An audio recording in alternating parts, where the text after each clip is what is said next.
दोस्तों, आज कहानी में मुंशी प्रेमचंद की बहुचर्चित कहानी नमक का दारोगा, जिसे आदर्श की ओर उन्मुख यथार्थवाद के एक मुकम्मल उदाहरण के रूप में देखा जा सकता है।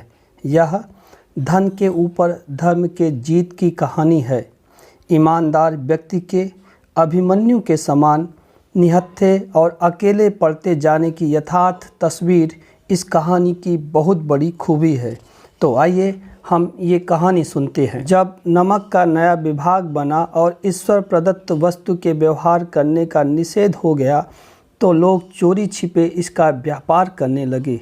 अनेक प्रकार के छल प्रपंचों का सूत्रपात हुआ। कोई घूस से काम निकालता था, कोई चालाकी से। अधिकारियों के पौ 12 थे। पटवारी गिरी का सर्वसम्मानित पद छोड़ कर लोग इस विभाग की बरकंदाजी करते थे। इसके दारोगा पद के लिए तो वकीलों का भी जी ललचाता था। यह वह समय था जब अंग्रेजी शिक्षा और ईसाई मत को लोग एक ही वस्तु समझते थे। फारसी का प्राबल्य था। प्रेम की कथाएं और श्रृंगार रस के काव्य पढ़कर फारसीदां लोग सर्वोच्च पदों पर नियुक्त हो जाया करते थे। मुंशी बंशीधर भी जुलेखा की विरह कथा समाप्त करके मजनू और फरहाद के प्रेम वृतांत को, नल और नील की लड़ाई और अमेरिका के आविष्कार से अधिक महत्व की बातें समझते हुए रोजगार की खोज में निकले।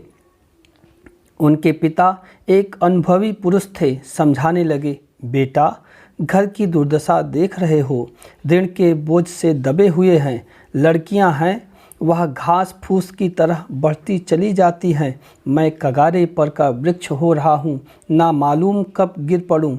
अब तुम ही घर के मालिक मुख्तार हो। नौकरी में ओहदे की ओर ध्यान मत देना, यह तो पीर का मजार है। निगाह चढ़ावे और चादर पर रखनी चाहिए। ऐसा काम ढूंढना जहाँ कुछ ऊपरी आय हो। मासिक वेतन तो पूर्णमासी का चांद है, जो एक दिन दिखाई देता है और घटते घटते लुप्त हो जाता है।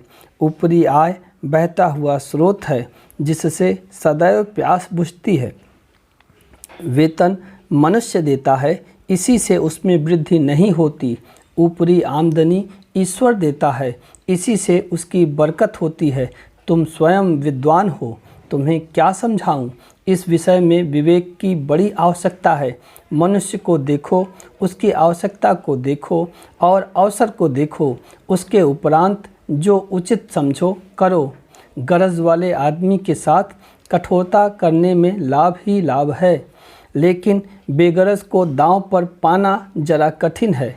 इन बातों को निगाह में बांध लो, यह मेरे जन्म भर की कमाई है। इस उपदेश के बाद पिताजी ने आशीर्वाद दिया। वंशीधर आज्ञाकारी पुत्र थे। ये बातें ध्यान से सुनी और तब घर से चल खड़े हुए। इस विस्तृत संसार में उनके लिए धैर्य अपना मित्र, बुद्धि अपनी पथ प्रदर्शक और आत्मावलंबन ही अपना सहायक था। लेकिन अच्छे शकुन से चले थे। जाते ही जाते नमक विभाग के दारोगा पद पर प्रतिष्ठित हो गए। वेतन अच्छा और ऊपरी आय का तो ठिकाना ही न था। वृद्ध मुंशी जी को सुख संवाद मिला तो फूले न समाये। महाजन कुछ नरम पड़े। कलवार की आशालता लहलहाई। पड़ोसियों के हृदय में सूल उठने लगे। जाड़े के दिन थे और रात का समय। नमक के सिपाही चौकीदार नशे में मस्त थे। मुंशी बंशीधर को यहाँ आए अभी 6 महीनों से अधिक न हुए थे, लेकिन इस थोड़े समय में ही उन्होंने अपनी कार्यकुशलता और उत्तम आचार से अफसरों को मोहित कर लिया था। अफसर लोग उन पर बहुत विश्वास करने लगे। नमक के दफ्तर से 1 मील पूर्व की ओर जमुना बहती थी। उस पर नावों का एक पुल बना हुआ था। दारोगा जी किवाड़ बंद किए मीठी नींद सो रहे थे। अचानक आँख खुली तो नदी के प्रवाह की जगह गाड़ियों की गड़गड़ाहट तथा मल्लाहों का कोलाहल सुनाई दिया। उठ बैठे। इतनी रात गए, गाड़ियां क्यों नदी के पार जाती हैं? अवश्य कुछ न कुछ गोलमाल है। तर्क ने भ्रम को पुष्ट किया। वर्दी पहनी, तमंचा जेब में रखा और बात की बात में घोड़ा बढ़ाए हुए पुल पर आ पहुँचे। गाड़ियों की एक लंबी कतार पुल के पार जाती दिखी। डांट कर पूछा, किसकी गाड़ियाँ हैं? थोड़ी देर सन्नाटा रहा। आदमियों में कुछ कानाफूसी हुई। तब आगे वाले ने कहा, पंडित अलोपीदीन की। कौन पंडित अलोपीदीन? बंशीधर ने पूछा। दातागंज के आदमी ने जवाब दिया। मुंशी बंशीधर चौंके। पंडित अलोपीदीन इस इलाके के सबसे प्रतिष्ठित जमींदार थे। लाखों रुपए का लेन देन करते थे। इधर छोटे से बड़े कौन ऐसे थे जो उनके ऋणी ना हो। व्यापार भी बड़ा लंबा चौड़ा था। बड़े चलते पुर्जे आदमी थे। अंग्रेज अफसर उनके इलाके में शिकार खेलने आते और उनके मेहमान होते। 12 मास सदा व्रत चलता था। मुंशी जी ने पूछा, गाड़ियाँ कहाँ जाएंगी? उत्तर मिला, कानपुर। लेकिन इस प्रश्न पर कि इनमें क्या है, सन्नाटा छा गया। दारोगा साहब का संदेह और भी बढ़ा। कुछ देर तक उत्तर की बाट देखकर वह जोर से बोले, क्या तुम सब गूंगे हो गए हो? हम पूछते हैं इनमें क्या लदा है? जब इस बार भी कोई उत्तर ना मिला तो उन्होंने घोड़े को एक गाड़ी से मिलाकर बोरे को टटोला। भ्रम दूर हो गया। यह नमक के ढेले थे। पंडित अलोपीदीन अपने सजीले रथ पर सवार, कुछ सोते हुए कुछ जागते हुए चले आते थे। अचानक कई गाड़ी वालों ने घबराए हुए आकर जगाया और बोले, महाराज, दारोगा ने गाड़ियां रोक दी हैं और घाट पर खड़े आपको बुलाते हैं। पंडित अलोपीदीन का लक्ष्मी जी पर अखंड विश्वास था। वह कहा करते थे कि संसार का तो कहना ही क्या, स्वर्ग में भी लक्ष्मी जी का ही राज्य है। उनका यह कहना यथार्थ ही था। न्याय और नीति सब लक्ष्मी के ही खिलौने हैं। इन्हें वह जैसे चाहती है नचाती है। लेटे लेटे ही गर्व से बोले, चलो हम आते हैं। यह कहकर पंडित जी ने बड़ी निश्चिंतता से पान के बीड़े लगाकर खाए। फिर लिहाफ ओढ़े हुए दारोगा के पास आकर बोले, बाबूजी आशीर्वाद, कहिए हमसे ऐसा कौन सा अपराध हुआ कि गाड़ियाँ रोक दी गई? हम ब्राह्मणों पर तो आपकी कृपा दृष्टि रहनी चाहिए। वंशीधर रुखाई से बोले, सरकारी हुक्म। पंडित अलोपीदीन ने हंसकर कहा, हम सरकारी हुक्म को नहीं जानते और न सरकार को। हमारे सरकार तो आप ही हैं। हमारा और आपका तो घर का मामला है। हम कभी आपसे बाहर हो सकते हैं? आपने व्रत का कष्ट उठाया। यह हो नहीं सकता कि इधर से जाएं और इस घाट के देवता को भेंट न चढ़ावें। मैं तो आपकी सेवा में स्वयं ही आ रहा था। वंशीधर पर ऐश्वर्य की मोहनी वंशी का कुछ भी प्रभाव ना पड़ा। ईमानदारी की नई उमंग थी। कड़क कर बोले, हम उन नमक हरामों में से नहीं हैं जो कौड़ियों पर ईमान बेचते फिरते हैं। आप इस समय हिरासत में हैं। आपका कायदे के अनुसार चालान होगा। बस मुझे अधिक बातों की फुर्सत नहीं। जमादार बदलू सिंह, तुम इन्हें हिरासत में ले लो। मैं हुक्म देता हूँ। पंडित अलोपीदीन स्तंभित हो गए। गाड़ी वालों में हलचल मच गई। पंडित जी के जीवन में कदाचित यह पहला ही अवसर था कि पंडित जी को यह ऐसी कठोर बातें सुननी पड़ी। बदलू सिंह आगे बढ़ा, किंतु रोब के मारे यह साहस न हुआ कि उनका हाथ पकड़ सके।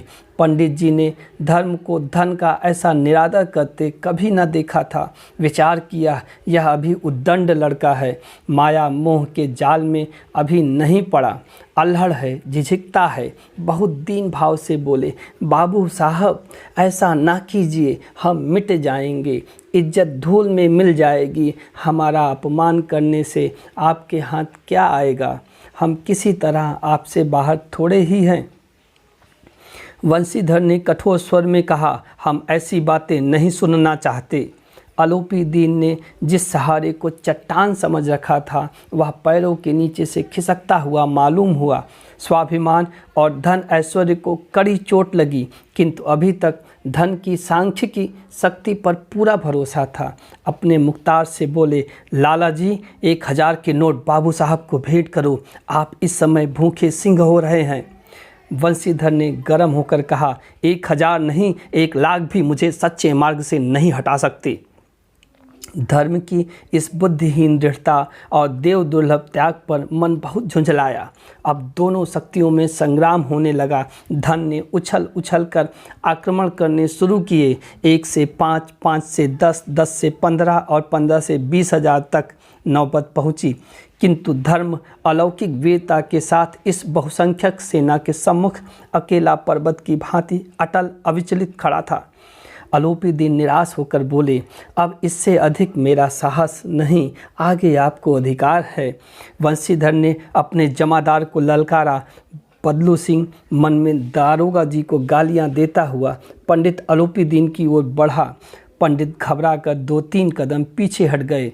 अत्यंत दीनता से बोले, बाबू साहब, ईश्वर के लिए मुझ पर दया कीजिए, मैं 25,000 पर निपटारा करने को तैयार हूँ।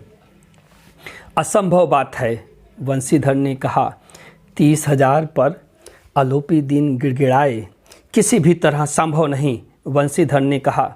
क्या 40,000 पर भी नहीं? अलोपी दीन ने अंतिम अस्त्र चलाया।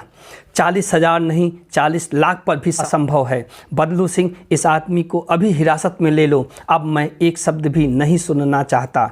धर्म ने धन को पैरों तले कुचल डाला। अलोपी दीन ने एक हृष्ट पुष्ट मनुष्य को हथकड़ियाँ लिए हुए अपनी तरफ आते देखा। चारों ओर निराश और कातर दृष्टि से देखने लगे। इसके बाद एकाएक मूर्छित होकर गिर पड़े। दुनिया सोती थी पर दुनिया की जीभ जागती थी।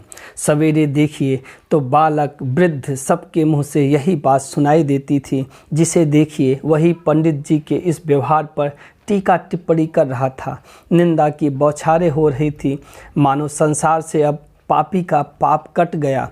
पानी को दूध के नाम से बेचने वाला ग्वाला, कल्पित रोज नामचे भरने वाले अधिकारी वर्ग, रेल में बिना टिकट सफ़र करने वाले बाबू लोग, जाली दस्तावेज बनाने वाले सेठ और साहूकार, यह सब के सब देवताओं की भांति गर्दनें चला रहे थे। जब दूसरे दिन पंडित अलोपी दीन अभियुक्त होकर कांस्टेबलों के साथ हाथों में हथकड़ियाँ, हृदय में ग्लानि और क्षोभ भरे लज्जा से गर्दन झुकाए अदालत की तरफ चले तो सारे शहर में हलचल मच गई। मेलों में कदाचित आंखें इतनी व्यग्र न होती होंगी। भीड़ के मारे छत और दीवार में कोई भेद न रहा। किंतु अदालत में पहुँचने की देर थी। पंडित अलोपी दीन इस अगाध वन के सिंह थे। अधिकारी वर्ग उनके भक्त, अमले उनके सेवक, वकील मुख्तार उनके आज्ञा पालक और अर्दली, चपरासी तथा चौकीदार तो उनके बिना माल के गुलाम थे। उन्हें देखते ही लोग चारों तरफ से दौड़े। सभी लोग विस्मित हो रहे थे, इसलिए नहीं कि अलोपी दीन ने क्यों यह कर्म किया, बल्कि इसलिए कि वह कानून के पंजे में कैसे आए। ऐसा मनुष्य जिसके पास असाध्य साधन करने वाला धन और अनन्य वाचालता हो, वह क्यों कानून के पंजे में आए। प्रत्येक मनुष्य उनसे सहानुभूति प्रकट करता था। बड़ी तत्परता से इस आक्रमण को रोकने के निमित्त वकीलों की एक सेना तैयार की गई। न्याय के मैदान में धर्म और धन में युद्ध ठन गया। वंशीधर चुपचाप खड़े थे। उनके पास सत्य के सिवा न कोई बल था, न स्पष्ट भाषण के अतिरिक्त कोई शस्त्र।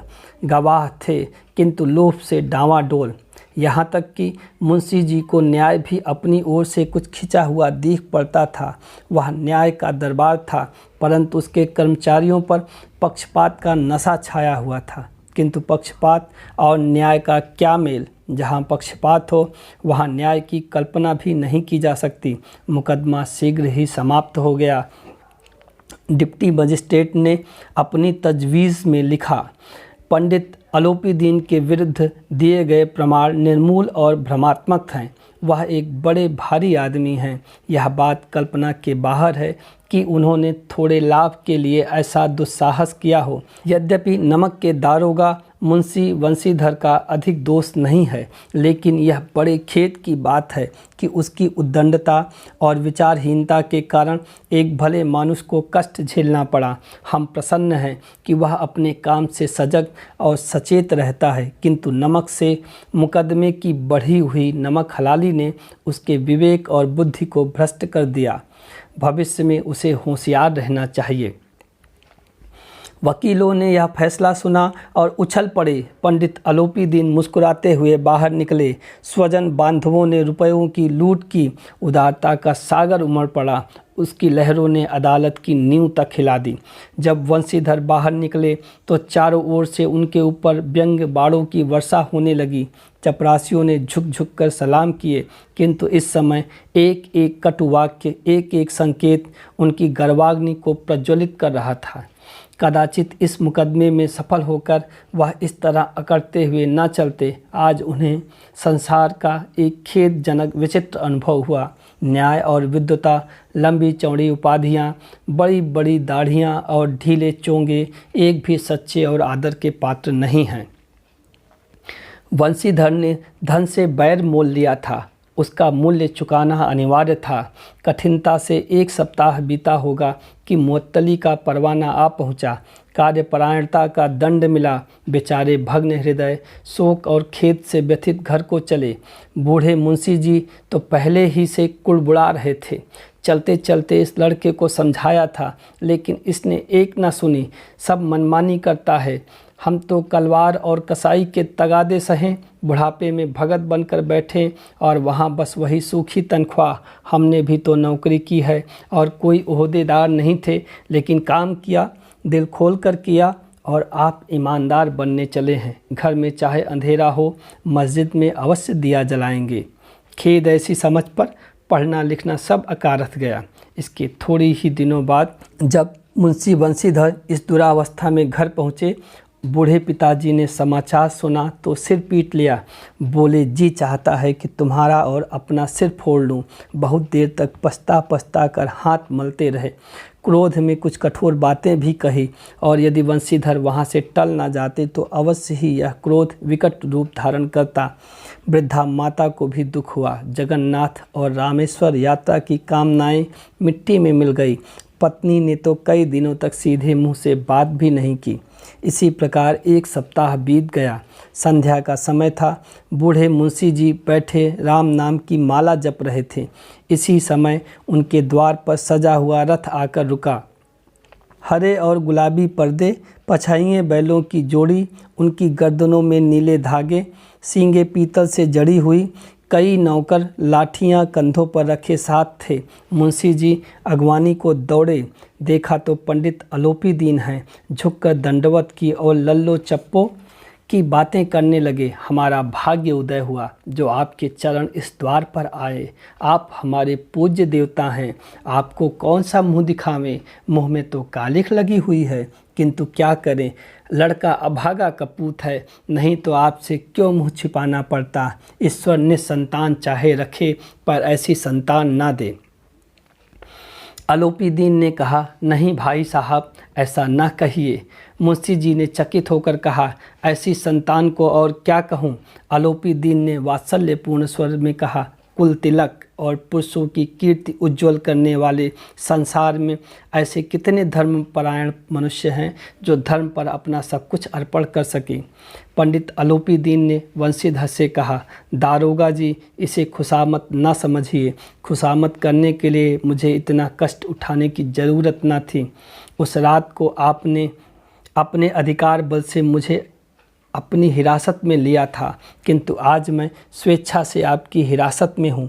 मैंने हजारों रईस और अमीर देखे, हजारों उच्च पदाधिकारियों से काम पड़ा, किंतु मुझे परास्त किया तो आपने। मैंने सबको अपना और अपने धन का गुलाम बनाकर छोड़ दिया। मुझे आज्ञा दीजिए कि आपसे कुछ विनय करूं। वंशीधर ने अलोपी दीन को आते देखा तो उठकर सत्कार किया, किंतु स्वाभिमान सहित। समझ गए कि यह महाशय मुझे लज्जित करने और जलाने आए हैं। क्षमा प्रार्थना का चेष्टा नहीं की, वरन उन्हें अपने पिता की यह ठकुर सुहाती की बात असह्य प्रतीत हुई। पर पंडित जी की बातें सुनी तो मन का मैल मिट गया। पंडित जी की ओर उड़ती हुई दृष्टि से देखा, सद्भाव झलक रहा था। गर्भ ने अब लज्जा के सामने सिर झुका दिया। शर्माते हुए बोले, यह आपकी उदारता है जो ऐसा कहते हैं। मुझसे जो कुछ अभिनय हुई है उसे क्षमा कीजिए। मैं धर्म की बेड़ी में जकड़ा हुआ था, नहीं तो वैसे मैं आपका दास हूँ। जो आज्ञा होगी वह मेरे सिर माथे पर। आलोपी दीन ने विनीत भाव से कहा, नदी तट पर आपने मेरी प्रार्थना नहीं स्वीकार की थी, किंतु आज स्वीकार करनी पड़ेगी। वंशीधर बोले, मैं किस योग्य हूँ, किंतु जो कुछ सेवा मुझसे हो सकती है उसमें त्रुटि ना होगी। आलोपी दीन ने एक स्टाम्प लगा हुआ पत्र निकाला और उसे वंशीधर के सामने रखकर बोले, इस पद को स्वीकार कीजिए और अपने हस्ताक्षर कर दीजिए। मैं ब्राह्मण हूँ, जब तक यह सवाल पूरा ना कीजिएगा द्वार से ना हटूंगा। मुंशी वंशीधर ने उस कागज़ को पढ़ा तो कृतज्ञता से आंखों में आंसू आ गए। पंडित आलोपी दीन ने उनको अपनी सारी जायदाद का स्थायी मैनेजर नियत किया था। 6,000 वार्षिक वेतन के अतिरिक्त रोजाना खर्च अलग, सवारी के लिए घोड़े, रहने को बंगला, नौकर चाकर मुफ्त। कंपित स्वर में बोले, पंडित जी, मुझ में इतनी सामर्थ्य नहीं है कि आपकी उदारता की प्रशंसा कर सकूं, किंतु मैं ऐसे उच्च पद के योग्य नहीं हूं। आलोपी दीन हंसकर बोले, मुझे इस समय एक अयोग्य मनुष्य की ही जरूरत है। वंशीधर ने गंभीर भाव से कहा, यो मैं आपका दास हूँ। आप जैसे कीर्तिवान सज्जन पुरुष की सेवा करना मेरे लिए सौभाग्य की बात है, किंतु मुझ में न विद्या है, न बुद्धि, न वह स्वभाव जो इन त्रुटियों की पूर्ति कर देता है। ऐसे महान कार्य के लिए एक बड़े मर्मज्ञ अनुभवी मनुष्य की ज़रूरत है। आलोपी दीन ने कलमदान से कलम निकाली और उसे वंशीधर के हाथ में देकर बोले, ना मुझे विद्वता की चाह है, ना अनुभव की, ना मर्मज्ञता की, ना कार्यकुशलता की। इन गुणों के महत्व का परिचय खूब पा चुका हूँ। अब सौभाग्य और सुअवसर ने मुझे वह मोती दे दिया है जिसके सामने योग्यता और विद्वता की चमक फीकी पड़ जाती है। यह कलम लीजिए, अधिक सोच विचार न कीजिए, दस्तखत कर दीजिए। परमात्मा से यही प्रार्थना है कि वह आपको सदैव वही नदी के किनारे वाला बेमुरव्वत, उद्दंड, कठोर परंतु धर्मनिष्ठ दारोगा बनाए रखे। वंशीधर की आंखें डबडबा आई। हृदय के संकुचित पात्र में इतना एहसान न समा सका। एक बार फिर पंडित जी की ओर भक्ति और श्रद्धा की दृष्टि से देखा और कांपते हुए हाथ से मैनेजरी के कागज़ पर हस्ताक्षर कर दिए। आलोपी दीन ने प्रफुल्लित होकर उन्हें गले लगा लिया। धन्यवाद।